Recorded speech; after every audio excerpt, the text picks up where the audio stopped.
Morning Business. Le débat. Alors, que faut-il attendre effectivement de la probable gouvernement Draghi en Italie, Jean-Marc Daniel?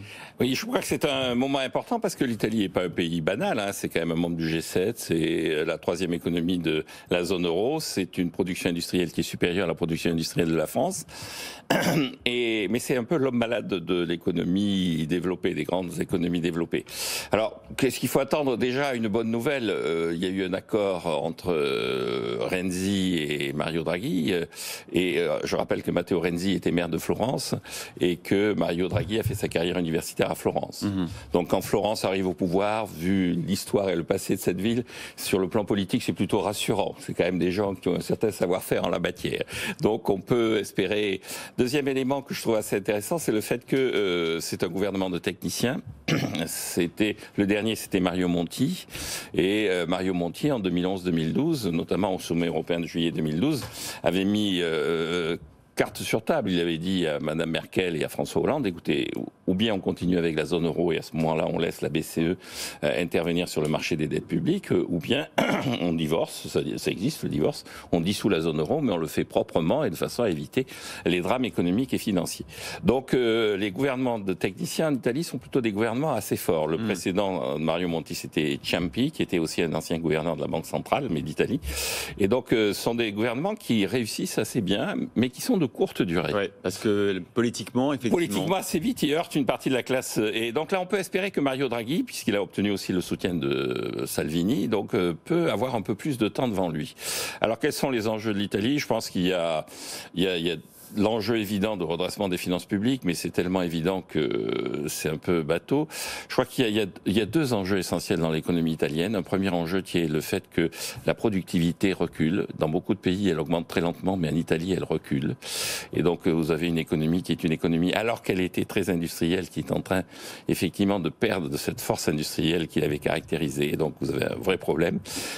Et le deuxième élément, c'est vous avez une inefficacité globale de l'administration. C'est-à-dire que, vous savez, le journal économique en italien, l'équivalent des Échos, a une rubrique quotidienne pour les entreprises qui est l'impôt du jour.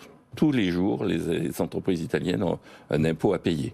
Alors vous me direz, en France, on en est à 224 impôts sur les entreprises, donc on n'en est pas loin.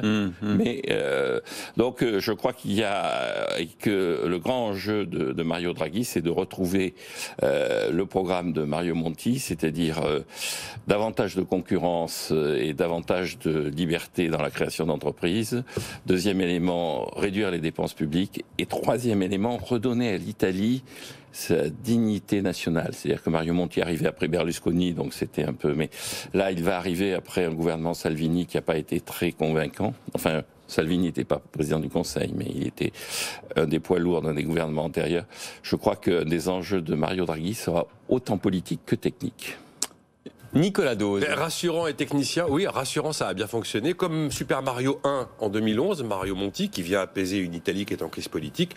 Super Mario 2, ça marche. Le taux à 10 ans italien est tombé à 0,5%, son niveau le plus bas. Et on a même réduit l'écart de taux entre l'Italie et l'Allemagne, un petit peu en dessous des 100 points de base vendredi. Sachant que 100 points de base, c'est un peu l'objectif. On se dit, avec Mario Draghi, on devrait réussir à s'installer à 100 points de base. C'est quand même la priorité immédiate, c'est ça. On met Mario Monti en 2011 parce que le taux italien s'emballe totalement par rapport au taux du reste de la zone euro, et on met le gouverneur de la Banque d'Italie qui est en pire en 93 parce que la lire part en vrille depuis quelques mois et qu'elle a perdu la moitié de sa valeur. Donc on va chercher des techniciens quand ça va mal. Donc ça rassure, ça fonctionne puisqu'on a vu que le taux a été apaisé. Maintenant technicien, c'est assez, on va dire que là où les politiques ont échoué, le technicien réussira peut-être, parce qu'il est face à un plan de relance très largement abondé par les Européens de 223 milliards d'euros. Il nous a fait une grande sortie sur la bonne et la mauvaise dette l'été dernier, Mario Draghi. On va voir si techniquement il est capable de faire le tri entre la bonne et la mauvaise dette et de mettre en œuvre ce plan de financement. Parce que à l'inverse de Monti, il n'arrive pas pour baisser la dépense publique, lui. Il arrive justement avec la possibilité de dépenser. Et puis il faut réussir la campagne de vaccination.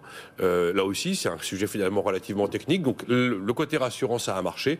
Le côté technicien, a priori, il a quand même tous les éléments, d'autant qu'il y a quand même un très large soutien à la fois politique mais de l'opinion pour lui permettre de former un gouvernement qui devrait lui permettre de rester un peu plus longtemps, probablement. Il a 71% d'opinion favorable, selon un sondage de la Repubblica qui a été publié il y a quelques jours. Ouais. Voilà. Mais c'est les Super Mario qui sauvent l'Italie et les techniciens qui arrivent quand ça va pas bien. Et si le pays est encore là, c'est grâce à ces gens. Quand vous avez comme ça quelques statures qui sont mondialement connues et reconnues, ça aide. Juste un mot pour conclure, parce qu'on ne peut pas se séparer sans que je parle du solde de la balance des paiements courants. Eh bien, le solde de la balance des paiements courants en Italie est largement positif. Il était de plus 3% en 2020. C'est étonnant, comment vous l'expliquez ? Je l'explique. Alors, c'est une bonne et une mauvaise nouvelle. C'est-à-dire que c'est un pays qui vieillit, donc il y a pas mal d'épargne. L'aspect un peu négatif, c'est que c'est un pays qui investit peu. Et donc, cette épargne ne trouve pas à s'investir sous forme d'investissement, donc elle se projette à l'extérieur. C'est toujours quelque chose à dire, que ce soit positif ou négatif, c'est pas bon. Mais non, mais c'est plutôt, vu l'âge de moyenne des Italiens, c'est plutôt une bonne nouvelle. Bon, allez, merci Jean-Marc, merci Nicolas.